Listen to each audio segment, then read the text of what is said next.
नए साल 2025 से कश्मीर घूमना आसान होने जा रहा है। भारतीय रेलवे इसे पर्यटकों के लिए आसान बनाने जा रहा है, क्योंकि देश के सबसे चुनौतीपूर्ण और महत्वपूर्ण कटरा से श्रीनगर के बीच की T1 टनल में आई अड़चनों को दूर कर दिया गया है। जल्द ही ट्रेन रूट पर रेल सेवा शुरू हो जाएगी।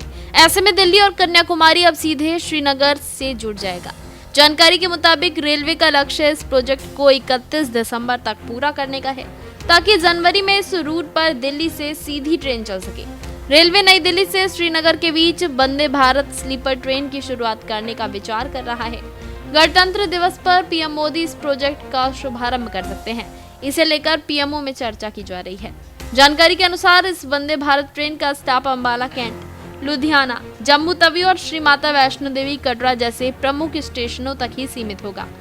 नई वंदे भारत स्लीपर ट्रेन 13 घंटे से भी कम समय में 800 किलोमीटर से ज्यादा की दूरी तय करेगी। शाम 7 बजे नई दिल्ली से रवाना होकर सुबह 8 बजे श्रीनगर पहुंचेगी। वंदे भारत स्लीपर में हर वर्ग के यात्रियों के लिए किराया निर्धारित किया गया है।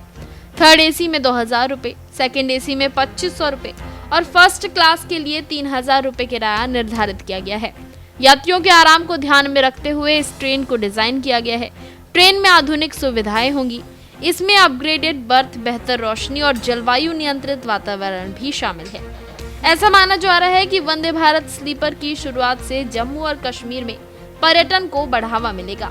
फिलहाल ये ट्रेन नई दिल्ली और श्रीनगर के बीच चलेगी, लेकिन इस सेवा का विस्तार बाद में बारामूला तक करने की भी योजना है। इस विस्तार से उत्तरी कश्मीर में कनेक्टिविटी और बेहतर होगी, जिससे स्थानीय लोगों और पर्यटकों दोनों के लिए यात्रा आसान हो जाएगी। वहीं श्रीनगर तक रेल कनेक्टिविटी होते ही रेल यातायात और वीवीआईपी मूवमेंट बढ़ेगी। उधमपुर श्रीनगर बारामूला रेल लिंक में सबसे कठिन कटरा बनिहाल 111 किलोमीटर लंबा रेल मार्ग तैयार कर लिया गया है। इसमें कटरा रिहायशी क्षेत्र के बीच 3.2 किलोमीटर की T1 सुरंग का कार्य भी शामिल है। जिस आकार में सुरंग को बनाया जा रहा था वो बन नहीं पा रही थी। इसके लिए विदेशी विशेषज्ञों की सहायता ली गई। अब इसकी अड़चनों को दूर कर लिया गया है। जानकारी के अनुसार ये प्रोजेक्ट अब अंतिम चरण में है।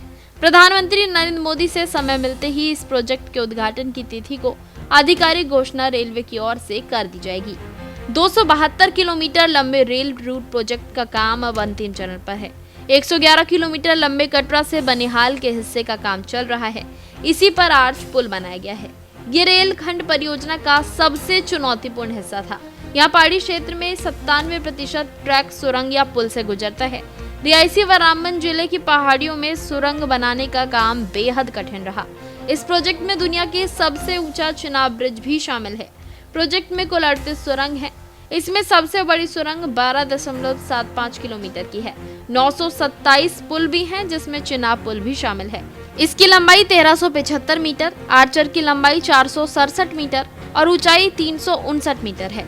आईफल टावर से करीब 35 मीटर ऊंचे इस पुल को सबसे ऊंचा आर्चर पुल माना जाता है।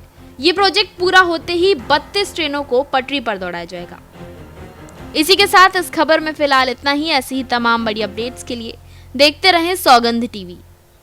आप देख रहे हैं सौगंध टीवी, सौगंध वतन की।